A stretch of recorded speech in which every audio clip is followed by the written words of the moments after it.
Hi guys, ako nga pala si Jasper Riviol and magpo-food review tayo about ice cream. Kaya simulan na natin.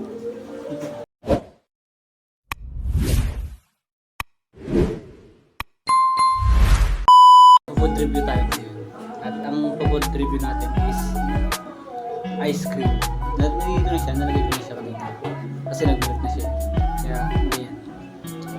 Mag-food review tayo about dito sa cookies and cream na nasa cone dito, here. Ito yung man.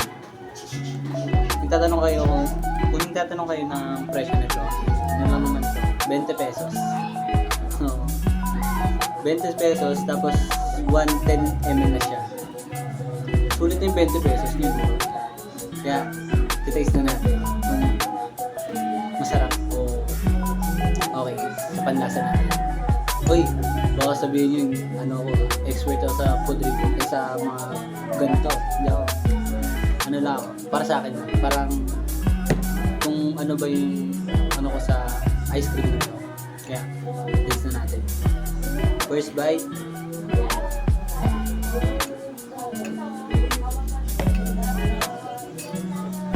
Siguro, 8 over 10. Kasi paano ko nasabi ng 8 over 10? Ano siya?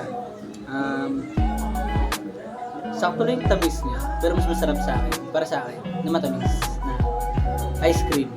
Matamis siya. Kaya 8 over 10. Tapos ano na siya, nag-melt na siya, kaya siguro nawala yung lasa, yung tamis. Okay naman yung nila, yung paggawa ng ice cream. Ano siya?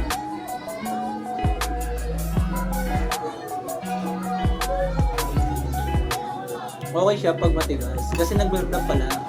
Okay siya. Ano siya? Yan. Uy. Ano? Yun. 8 over 10 kasi dahil sa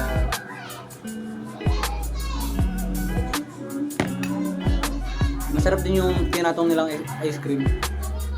Ice cream nito. Okay yung okay yung ice cream nila. Kaya, bye-bye.